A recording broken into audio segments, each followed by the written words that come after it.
or I learn, I see there's a chachma I'm getting. You got chachma. Oops. What did I just do?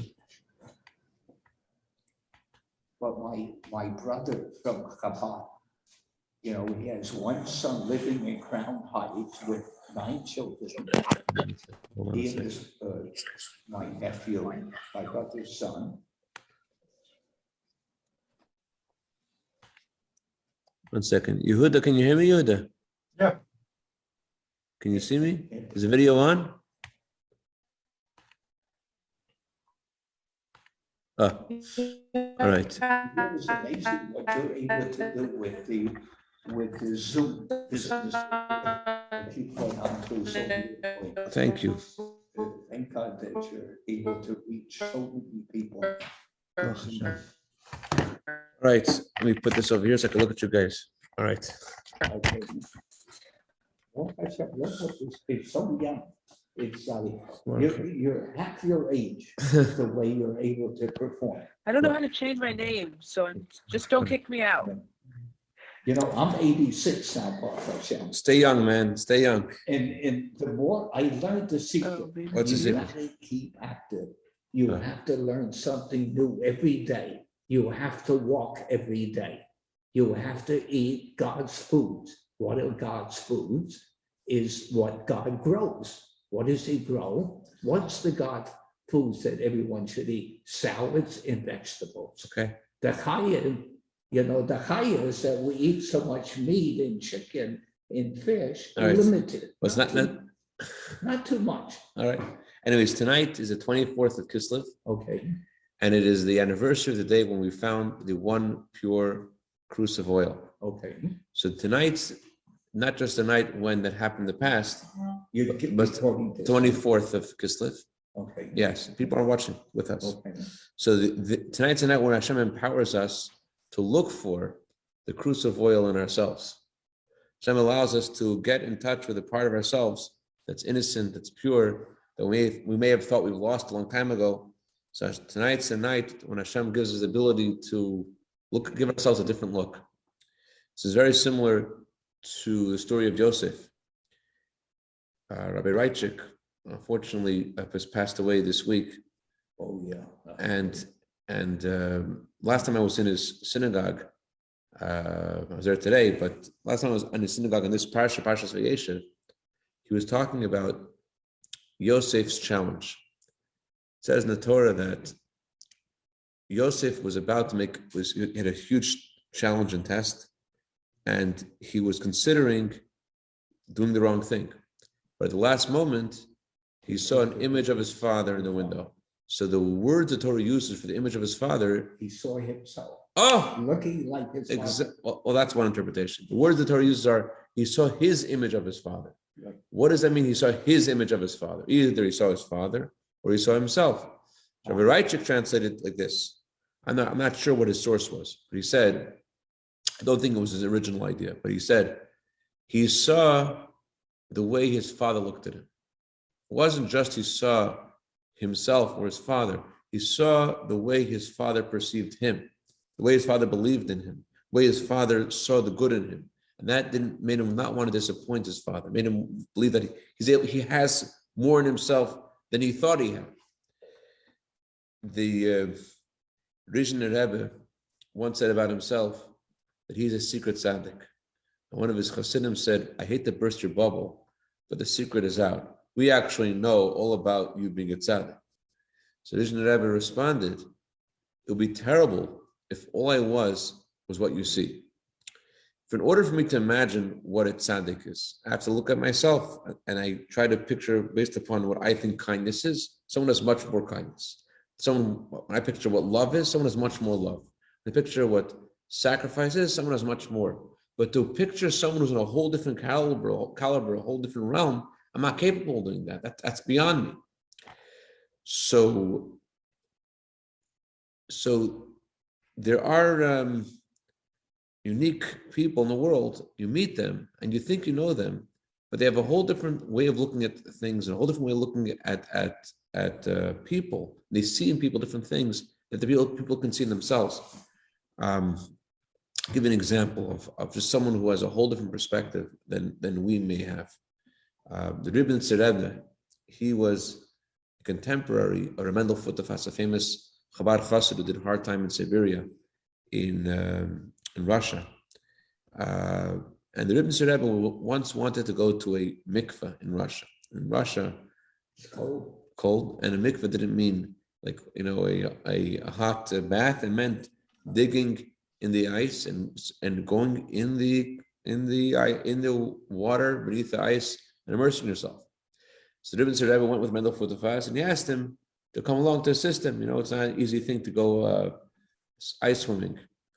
So Mendel Futafas assisted him, and he says, "Please watch me." So Mendel Futafas and he, I don't know if Mendel went to the mikveh at that time also or not. Probably yes. They finished the mikveh, and on the way back, and the Rebbe asks him, "Did you watch me?" He says, "Well, you're okay anyways. I mean, whether I watched you or didn't watch you." He says, "No, I want to know if I went in all the way. If not a hair of mine was above the water." So Mendel's like, I don't know. I hope so. Okay, let's go again. Can you imagine that? Let's go again. So you went again in the water. Similar thing happened. I heard tonight. Now someone else said a similar story. The first time. This story I heard from the head of the Hasidic Kollel in here, Los Angeles. He heard this story from Mendel Futafas himself. I heard this just tonight from him. But another similar story that's told by the Rebbe was that he went to mikveh, the ice freezing cold water, and then he saw a non-kosher animal. He's like, okay, he's going again. But so they have a whole different perspective. And when you say watch me going into ice cold water, what do you think? Watch me, then I'll be okay. But his I'll be okay is a whole different thing. So I'm saying this in context of Rabbi Reichik. Rabbi Reichik, and who is talking about Yaakov's vision, envisioning us and seeing the good in us. Rabbi Reichik said this idea is something that really took his heart. It really touched him. So much so that he said he was driving. This time of the year in Los Angeles, a little more rain, more wintry, and he was driving Parshas Vayeshev. He was thinking about this, and he put on the windshield wipers. And when you're thinking about something, you can hear the windshield wipers talk. You know what I'm talking about? And you think the Hebrew words of the image of his father are Demus Diekne. So it's that's what he's hearing. Demus Diekne. His father's looking at him, and he was very close with his father. He always spoke about his father. His father was a great chassid. Anyways, so on that note, something that happened just last night. Last night, I was talking to a yeshiva student who was no longer a yeshiva student, who wasn't religious, is not religious right now, unfortunately. And I asked him, "Are you good with tefillin?" So he told me he puts on tefillin twice a week. Okay, he had a friend there. I said, "How about you? You good with tefillin?" He said, "I haven't put on tefillin in 2 years." He says, "I put on tefillin when someone asks me to put on tefillin. Just make people feel good. But I haven't picked up a pair of tefillin myself in 2 years." So I said to him 2 words. The 2 words I said to him were, Rabbi Reichik. His 2 words back to me were, I'm down. What were those special, those 2 words? I promise you, he didn't learn anything from Rabbi Reichik in the Torah. It wasn't a speech Rabbi Reichik gave him.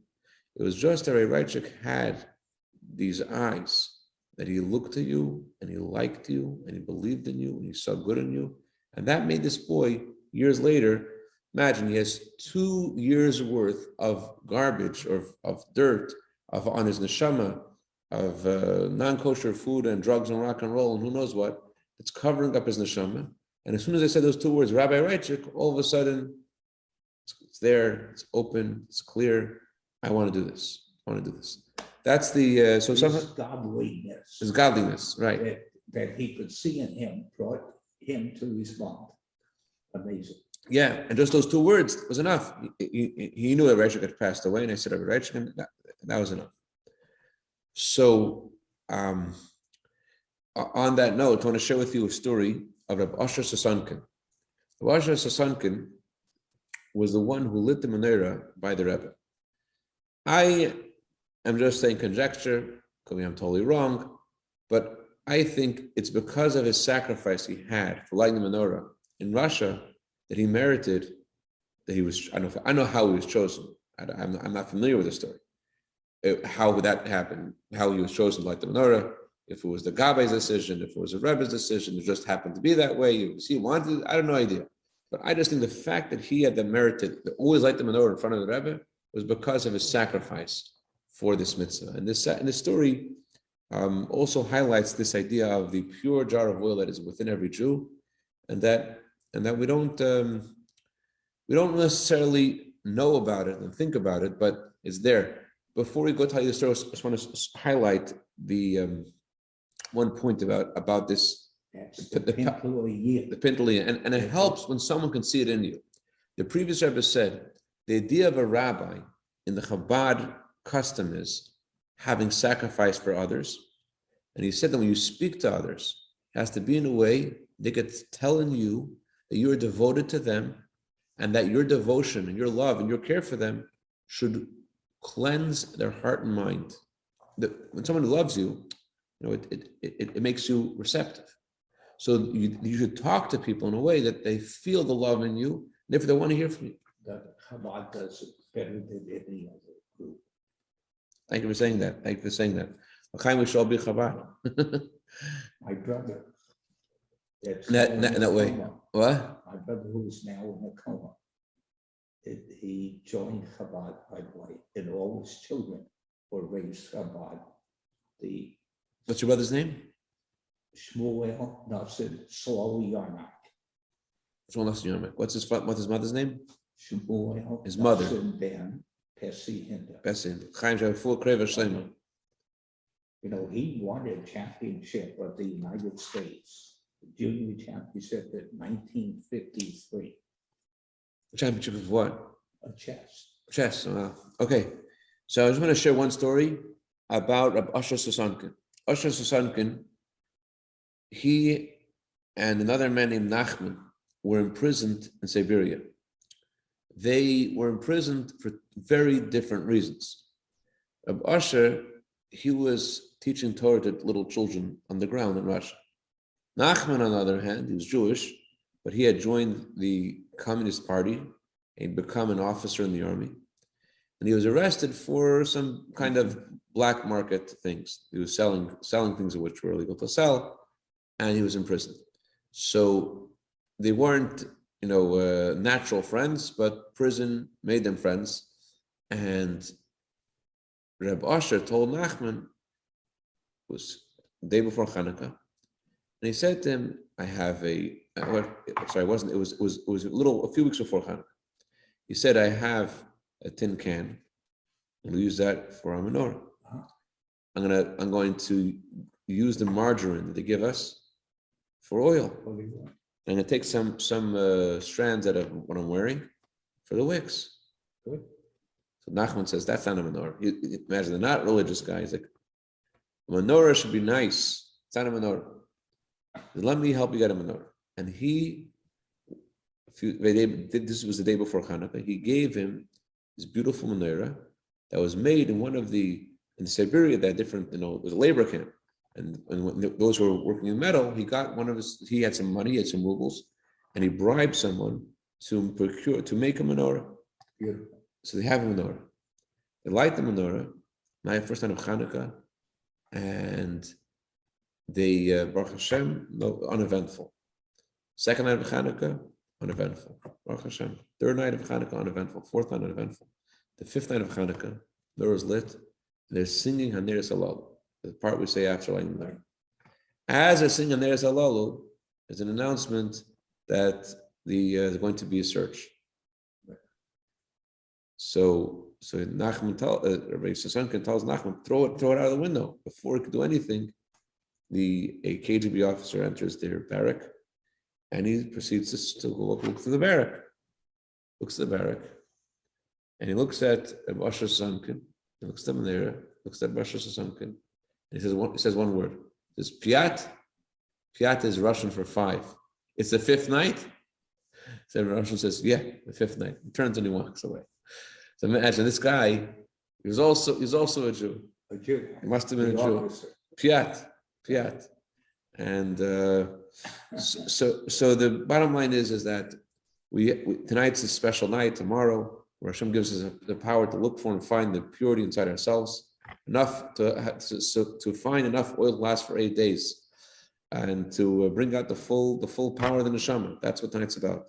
Hashem should help us that we should find a pure jar of oil in ourselves, and the main thing is we should be able to light the Maneira, the Beis Hamikdash, and Mashiach Tzidkeinu. A good yontiv, a good vach, a chaim. Any questions, comments, or criticism? All right. A good vach, good vach. You know, what you learn